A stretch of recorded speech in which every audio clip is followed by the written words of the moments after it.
Assalamualaikum warahmatullahi wabarakatuh. Pagi ini, Khazanah kembali menyajikan kepada Anda embun-embun ilmu yang terpendam dalam luasnya Khazanah Islam. Pemirsa Khazanah, doa iftitah merupakan doa yang dianjurkan dibaca ketika sholat. Doa ini dibaca setelah takbiratul ihram sebelum membaca Al-Fatihah. Akan tetapi, yang seringkali menimbulkan pertanyaan, doa-doa iftitah ini tidak hanya satu model, tapi ternyata banyak doa-doa iftitah yang berbeda-beda. Lalu manakah yang lebih baik untuk dibaca? Memang doa iftitah atau istiftah ada beberapa bacaan yang dibaca oleh Rasulullah Sallallahu Alaihi Wasallam dan para sahabatnya radhiyallahu anhum. Salat fardu lafaz doa iftitah yang biasa dibaca Rasulullah Sallallahu Alaihi Wasallam di antaranya Allahumma ba'id baini wa baina khotoyaya kama ba'adta bainal masyriqi wal maghribi Allahumma naqqini minal khotoya kama yunaqqa thawbul abyadu minad danas Allahumma ghsil khotoyaya bil ma'i wath thalji wal baradi. Ya Allah, jauhkanlah antara aku dan kesalahanku, sebagaimana Engkau telah menjauhkan antara timur dan barat. Ya Allah, sucikanlah kesalahanku, sebagaimana pakaian yang putih disucikan dari kotoran. Ya Allah, cucilah kesalahanku dengan air, salju, dan air dingin. Hadits riwayat Bukhari dan Muslim. Ibnu Hajar Asqalani dalam kitab Fathul Bari menyatakan doa ini adalah doa yang paling sahih di antara doa istiftah lainnya. Lafaz doa iftitah lainnya yang juga dibaca Nabi SAW ketika sholat fardu dan sunnah adalah Wajjahtu wajhiya lilladzi fataras samawati wal arda hanifa wa ma ana minal musyrikin. Inna salati wa nusuki wa mahyaya wa mamati lillahi rabbil alamin la syarika lahu wa bidzalika umirtu wa ana minal muslimin. Allahumma antal maliku la ilaha illa anta rabbi wa ana abduka zalamtu nafsi wa taraftu bi dzambi faghfir li dhunubi jami'a innahu la yaghfiru dhunuba illa anta wahdini li ahsanil akhlaqi la yahdi li ahsaniha illa anta wasrif anni sayyi'aha la yasrifu anni sayyi'aha illa anta labbaika wa sa'daika wal khairu kulluhu fi yadaika wasyarru laysa ilaika ana bika wa ilaika tabarakta wa ta'alaita astaghfiruka wa atubu ilaik. Aku hadapkan wajahku kepada Zat yang Maha Pencipta langit dan bumi sebagai muslim yang ikhlas, dan aku bukan termasuk orang yang musyrik. Sesungguhnya solatku, sembelihanku, hidupku dan matiku hanya semata-mata untuk Allah Rabb semesta alam. Tidak ada sekutu baginya. Oleh karena itu aku patuh kepada perintahnya, dan aku termasuk orang yang aku berserah diri. Ya Allah, Engkaulah Maha Penguasa. Tidak ada ilah yang berhak disembah selain Engkau. Maha suci Engkau dan maha terpuji. Engkaulah Tuhanku dan aku adalah hamba-Mu. Aku telah menzalimi diriku sendiri dan akui dosa-dosaku. Karena itu ampunilah dosa-dosaku semuanya. Sesungguhnya tidak ada yang bisa mengampuni segala dosa melainkan Engkau. Tunjukilah aku akhlak yang paling terbaik. Tidak ada yang dapat menunjukkannya melainkan hanya Engkau. Jauhkanlah akhlak yang buruk dariku, karena sesungguhnya tidak ada yang sanggup menjauhkannya melainkan hanya Engkau.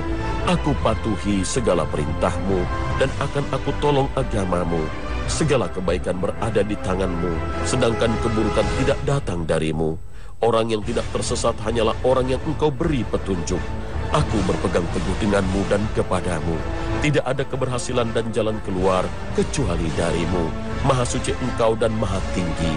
Kumohon ampunan darimu dan aku bertobat kepadamu. Hadits riwayat Muslim.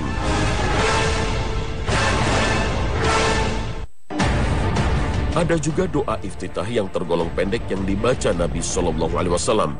Doa iftitah ini bersumber dari Aisyah radhiyallahu anha, dari sahabat Anas bin Malik dan Jabir radhiyallahu anhuma. Subhanakallahumma wa bihamdika tabarakasmuka wa ta'ala jadduka wa la ilaha ghairuka. Maha suci Engkau ya Allah, kusucikan namamu dengan memujimu. Namamu penuh berkah, maha tinggi Engkau, tidak ada ilah yang berhak disembah selain Engkau. Hadis riwayat Abu Daud, An-Nasa'i, At-Tirmizi, Ad-Darimi, Ibnu Majah. Bahkan Imam Muslim membawakan riwayat Umar bin Khattab pernah menjaharkan doa ini ketika sholat. Para ulama mencatat tak kurang ada 11 hingga 12 lafaz doa iftitah dari Nabi SAW, termasuk lafaz doa yang dibaca oleh seorang sahabat. Ibnu Umar berkata, ketika kami sholat bersama Rasulullah SAW, ada seorang lelaki yang berdoa iftitah, Allahu Akbar kabira, walhamdulillahi katsira, wa subhanallahi bukratan wa asila. Allah maha besar dengan segala kebesaran, segala puji bagi Allah dengan pujian yang banyak. Maha suci Allah baik waktu pagi dan petang. Mendengar bacaan ini Rasulullah SAW lalu bersabda, aku heran, dibukakan baginya pintu-pintu langit. Setelah mendengar sabda Nabi SAW ini, Ibnu Umar tidak pernah meninggalkan bacaan doa iftitah dengan lafaz ini. Di lain kesempatan, sahabat Anas bin Malik radhiyallahu anhu meriwayatkan, ada seorang laki-laki yang membaca doa iftitah yang berbeda. Ia membaca, Alhamdulillahi hamdan katsiran thayyiban mubarakan fi. Segala puji bagi Allah dengan pujian yang banyak, pujian yang terbaik, dan pujian yang penuh keberkahan di dalamnya. Kemudian Rasulullah SAW bersabda, aku melihat 12 malaikat bersegera menuju kepadanya. Mereka saling berlomba untuk mengangkat doa itu kepada Allah Ta'ala. Dengan demikian, bacaan doa iftitah tidaklah hanya satu bacaan. Kita boleh membaca mana saja yang kita sukai, karena semuanya bersumber dari Nabi SAW. Imam Nawawi dalam kitab Al-Azkar menjelaskan bahwa jika kita sedang sholat munfarid atau sholat sendirian, boleh menggabung beberapa lafaz doa iftitah tersebut. Akan tetapi bagi seorang imam, sebaiknya membaca iftitah yang pendek saja agar tidak memberatkan makmumnya. Karena Nabi SAW menganjurkan dalam sabdanya, jika seseorang menjadi imam, hendaknya ia ringankan sholatnya.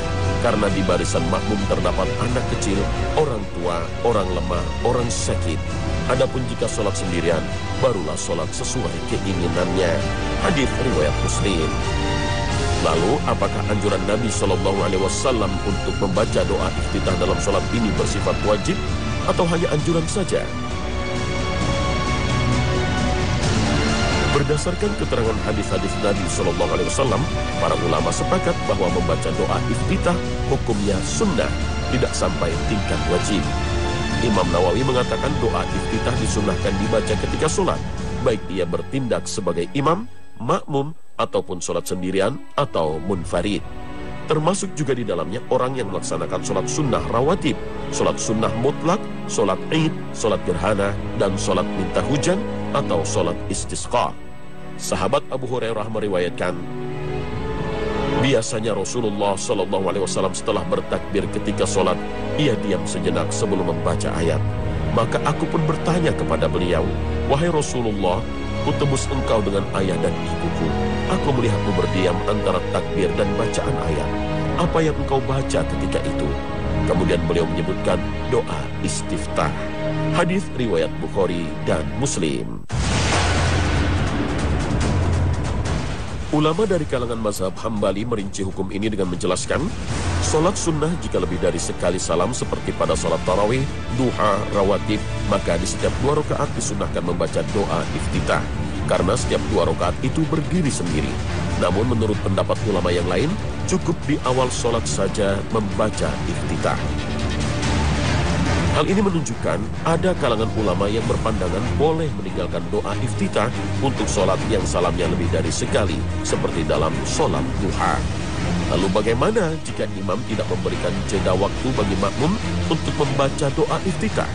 Apakah saat imam membaca Al-Fatihah atau ayat dengan keras seorang makmum harus tetap membaca doa iftitah? Ulama dari mazhab Syafi'i menyatakan disunahkan bagi makmum untuk membaca doa iftitah walau imam sudah mengeraskan bacaan suratnya dan makmum mendengarkannya.